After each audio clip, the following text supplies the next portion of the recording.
10 years. Ethan and I have been together for a full 10 years. Time long enough to let passion fade into habit, to turn deep affection into mere politeness. Our relationship was like a cup of lukewarm water left out too long, tasteless, yet no one wanted to break it. Until he brought Sophia and her 5-year-old daughter Lily back to the home where we were about to hold our wedding. Ava, this is Sophia, the new hire I told you about in my department. This is her daughter Lily, Ethan said with a hint of awkward familiarity. They ran into some trouble and have nowhere to stay for now, so they'll be with us for a few days. I looked at the woman before me, her face haggard and eyes flickering nervously, and at the little girl hiding behind her, shyly studying me. Their suitcases were placed by the door, as if it had all been planned long ago. Difficulties? What kind of difficulties require moving into someone else's fiancé's house, and on the eve of the wedding, no less? Ethan avoided my gaze and busied himself settling them into the guest rooms, his movements so practiced it was as if he had rehearsed them countless times. That night, I couldn't sleep, listening to the faint sounds of lullabies from next door. I felt like an intruder. This bridal suite, which I had carefully arranged and filled with hope, suddenly felt strange and ironic. My heart was heavy and restless, unable to fall asleep, so I picked up my phone and posted a status on Instagram. 10 years of love, gone in a flash. So stability really means replaceable at any moment. I didn't name names, but the resentment was about to burst through the screen. I regretted sending it immediately. It seemed too petty. Just as I was about to delete it, a notification popped up. Noah liked your post. This name was like a key that instantly unlocked my long-sealed memories. My childhood playmate, the boy who left a vivid mark on my childhood and then suddenly disappeared. My heart started pounding uncontrollably. We had lost contact for so long that I thought we would never cross paths again in this lifetime. Almost at the same time, the phone screen lit up, and the caller ID showed it was Noah. I hesitated for a few seconds, swiped to answer, my voice a bit dry. Hello? Ava. His voice came through the line, deeper and more mature than I remembered, yet still carrying that familiar warmth. I saw your update. I was momentarily at a loss for words, not knowing what to say. Complaints? Lamentations? It would make me seem too vulnerable. Are you okay? He asked softly. Not really, I answered honestly, my eyes a little warm. There was silence on the other end of the phone for a few seconds. Then Noah dropped a bombshell. Ava, cancel the wedding. Marry me. I doubted my ears. What did you say? I said, marry me. Noah's tone was calm yet firm. I know you're not doing well. Ethan isn't right for you. I've been watching over you for a long time. Ava, ever since I came back and found your social media accounts. I was too shocked to speak. He had been watching me all along? Knew I wasn't doing well? Noah, I know this is sudden, Noah continued, but I don't want to wait any longer. You deserve better. Ava, I can give you better. If you're willing, I can help you take care of everything right now. His words struck like a thunderclap, splitting through my chaotic thoughts. Yeah, why should I endure all this? 10 years of feelings. So what? They haven't brought me happiness, but instead have become shackles that bind me. Ethan's behavior had already crossed my bottom line. Rather than continuing to struggle in this quagmire, it was better to cut the Gordian knot quickly. Okay, I heard myself say clearly, Noah, I promise you. After hanging up the phone, I felt as if a 1,000-pound burden had been lifted. Although the road ahead was unknown, at least I had made a choice for myself. I immediately took action. First, I contacted the wedding planner to inform them that the wedding was cancelled. Then I drafted a group message to notify friends and family that the wedding was postponed, citing both parties need more time to calmly think things over. I chose my words carefully, not wanting to make a scene. After finishing all this, it was almost dawn. I looked out at the pale sky for the first time and felt that a future without Ethan might not be so frightening after all. Before long, I received a new email in my inbox. From Noah. The subject was our agreement. I opened the attachment. It was a marriage contract. I stared at the file name on the screen, my fingers hovering in midair, hesitating to click. Somewhere deep inside, there still lingered a faint hope for Ethan. 10 years. Can it really be cut off just like that? What if he was just confused for a moment? Just as I was lost in my wild thoughts, the door opened. Ethan came back, exhausted and smelling of alcohol, followed by Sophia, who looked equally pale. Ava, Ethan rubbed his brow, his voice hoarse. There's been some trouble at the company, and Sophia's father. Anyway, I need some money to tide things over. About 500,000. The entitlement in his tone struck me as ridiculous. For Sophia and her father, he casually asked for 500,000.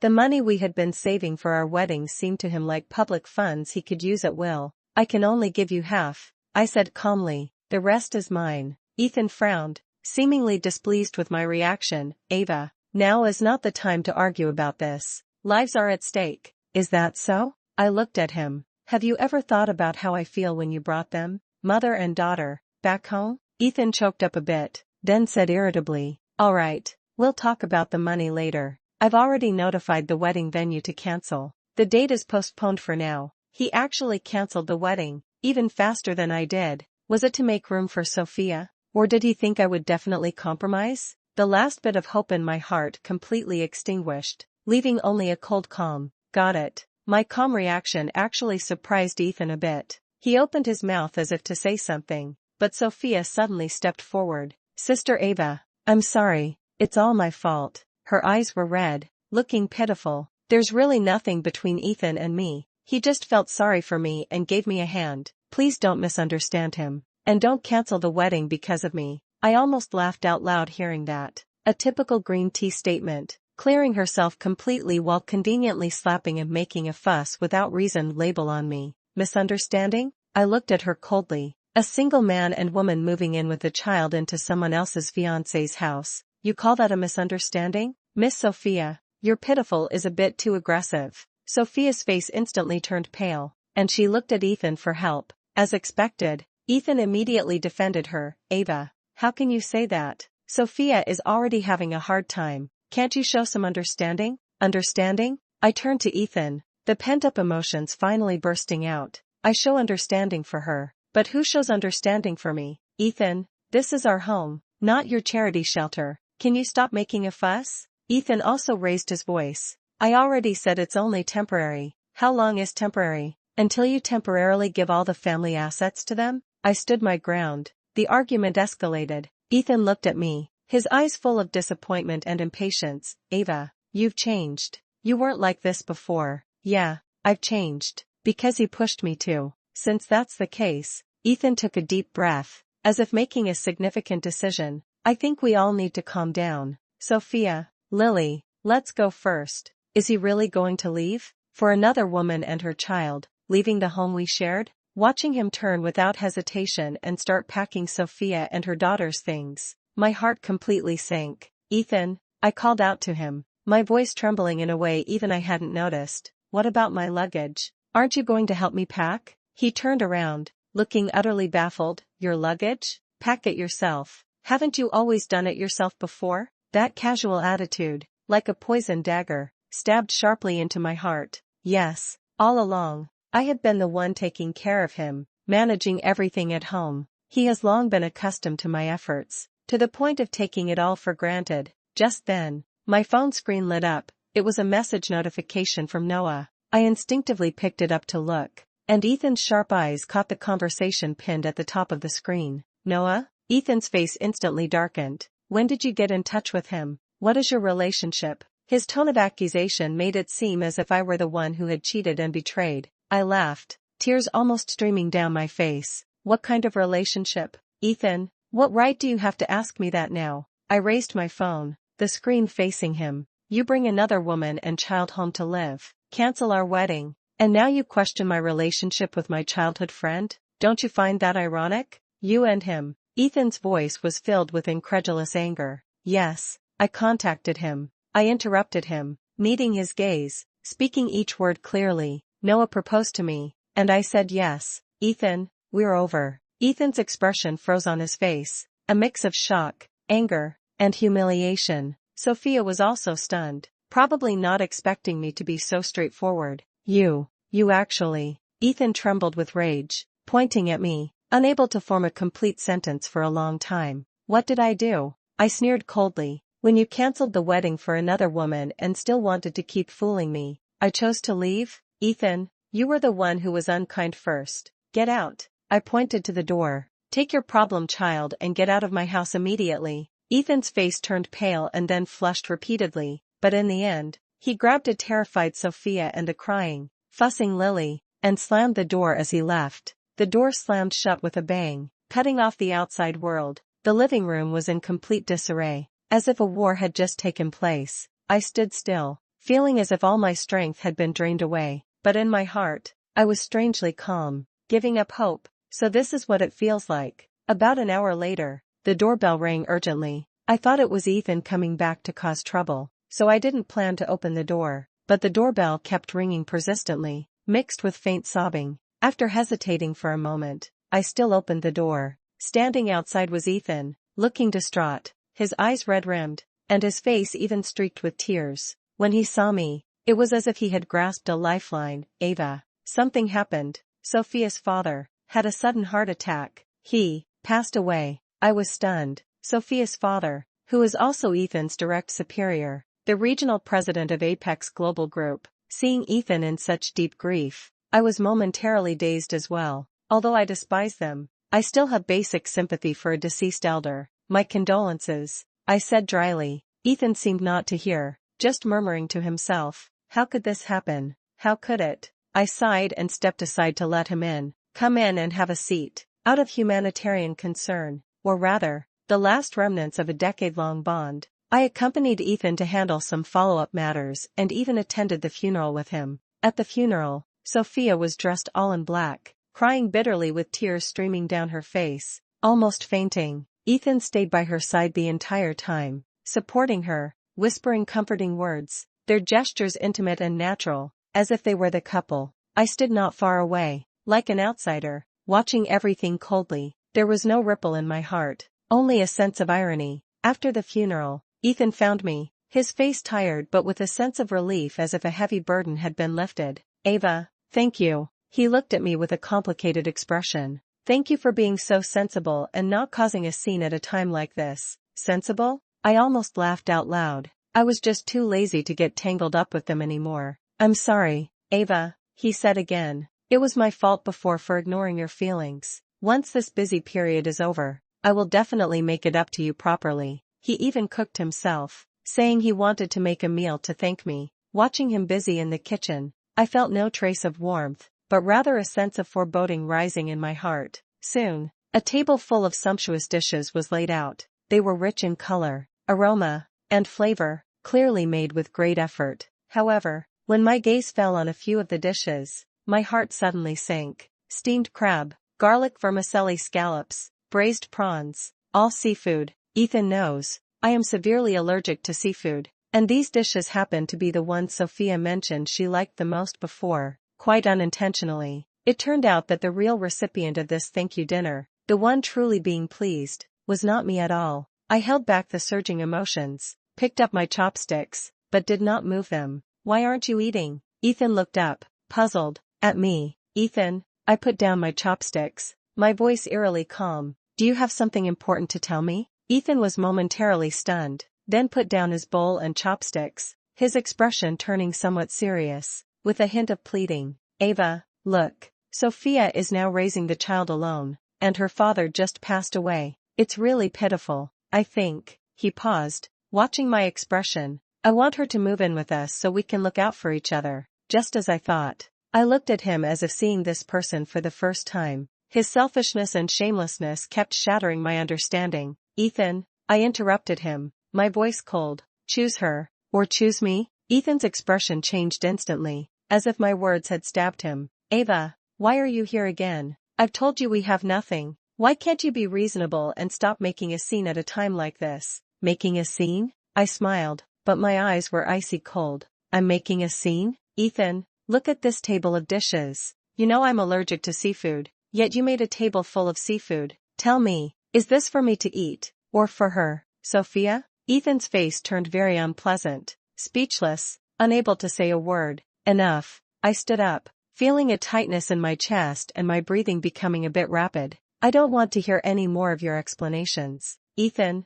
my seafood allergy is acting up. I need to go to the hospital. I could feel red rashes starting to appear on my neck and arms, itchy and painful. What? Ethan finally noticed something was wrong with me, a flash of panic crossing his face. Is it serious? Just then, his phone rang. He glanced at the caller ID, and his expression changed abruptly. Hello, Sophia? What's wrong? He asked urgently. Whatever was said on the other end. Ethan's face turned extremely panicked. What? Don't do anything foolish. I'm coming right away. Wait for me. He hung up, looked at me, then glanced toward the door, his face full of anxiety and hesitation. He noticed the increasingly obvious rash on my neck. Ava, you. He seemed to want to say something, but then, his phone rang again, from another number. He quickly answered, his tone urgent. Hello? Okay, I understand. I'll be there right away. After hanging up, he looked at me, his eyes full of struggle, but in the end, he made a choice. Ava,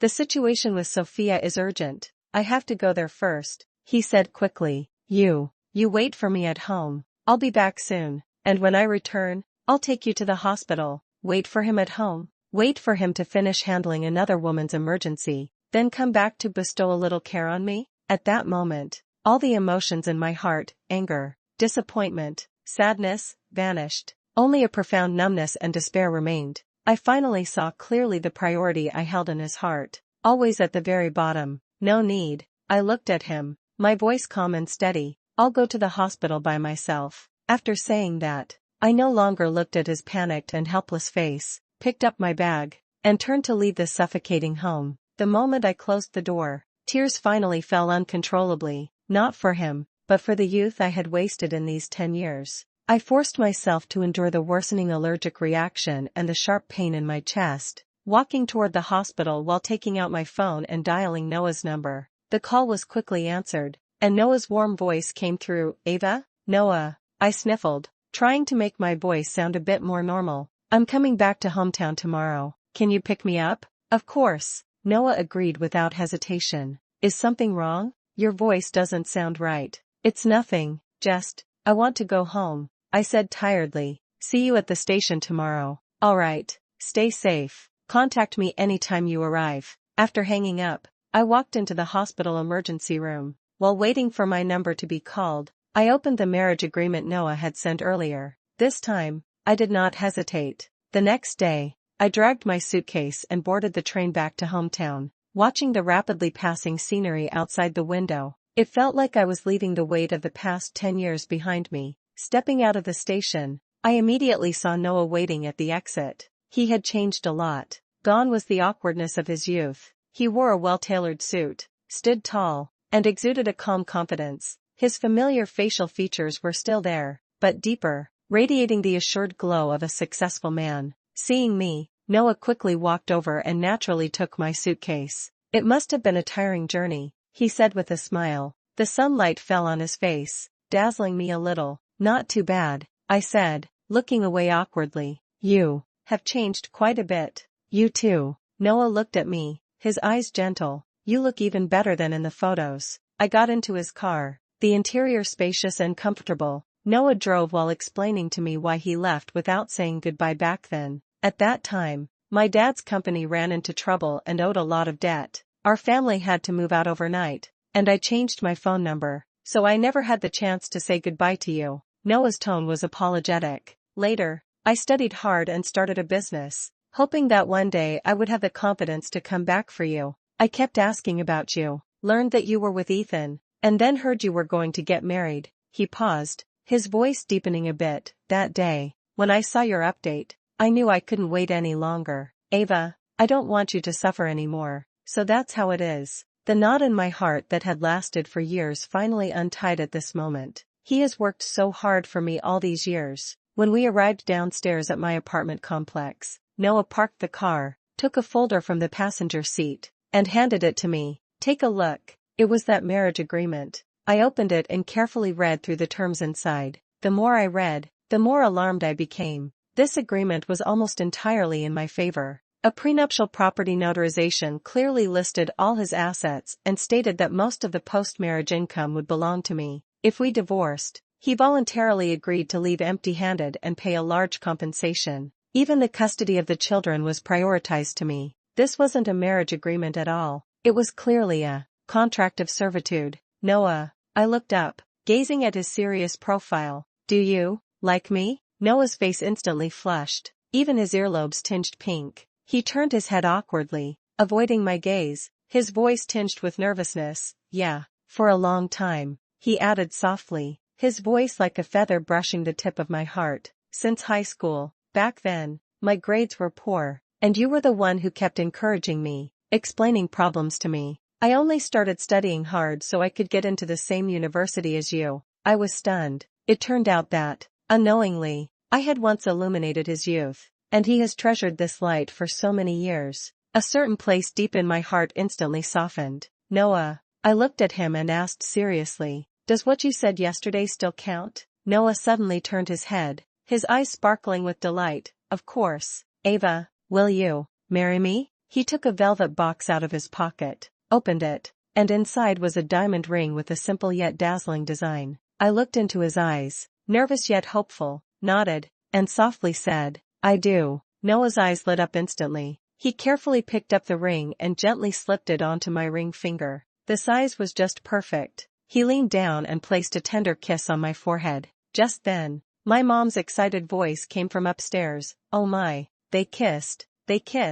Old Jong, come quick and see. Noah, looking up, I saw my parents leaning over the balcony, their faces full of smiles. So these two have been monitoring us from upstairs all along? Later I found out that my parents had already learned about Noah's return through the old neighbors and had even secretly contacted him. They were extremely pleased with him as a promising son-in-law. The posts I made, my mom immediately took screenshots and forwarded them to Noah, subtly hinting about the troubles in my relationship with Ethan. In my mom's words, this is called keeping the benefits within the family. A good man like this must be grabbed quickly. What happened next was only natural. My parents showed overwhelming support for me changing fiancés, practically wanting to wrap me up and send me to Noah on the spot. Noah's parents also quickly came from out of town, bringing a hefty bride price to propose. The parents on both sides got along very well and immediately set the wedding date. Everything happened as fast as a dream. The wedding was held a month later. The sun was shining brightly, and the church was solemn. I wore a pure white wedding dress, holding my father's arm, walking step by step toward the man waiting for me at the end of the red carpet. It was Noah. He was dressed in a sharp tuxedo, looking at me with gentle eyes, as if I were the treasure of his entire world. The phone in my pocket vibrated, the screen lighting up with an incoming call from Ethan. I immediately declined the call, then blocked him and turned off my phone. From that moment on, this person had nothing more to do with my life. The priest's solemn voice rang out, Miss Ava, do you take Mr. Noah before you to be your lawful husband? I lifted my head, met Noah's loving gaze, and said clearly and firmly, I do. 3 months later, I saw the news about Ethan. During a fierce argument with Sophia, he accidentally pushed her down the stairs, and Sophia died on the spot. Ethan was sentenced to prison for involuntary manslaughter. I heard that the quarrel started because Sophia kept demanding money and shares of Apex Global Group from him, having lost the protection of his father-in-law, the company president. He was struggling desperately within the company, overwhelmed and exhausted. Eventually, the conflict erupted, leading to tragedy. Seeing this news, my heart was completely calm, without the slightest ripple. It was as if I were watching the story of a stranger. Perhaps there was some regret, but more than that, there was relief. Relief that I stopped the loss in time and escaped that quagmire. A warm arm gently wrapped around me from behind. Noah rested his chin on the top of my head, his voice soft. What are you thinking about? Nothing. I shook my head, leaning into his embrace, feeling the comfort and warmth he brought. Don't think about those unhappy people and things. Noah's hand gently covered my slightly rounded belly. Think about our baby. I lowered my head, looking at my belly, a gentle smile appearing on my face. Yes, I already have a new life, a husband who loves me, and we are about to welcome the fruit of our love. Everything in the past has become nothing but a fleeting cloud. Sunshine streams through the window, warm and bright. My future is just beginning.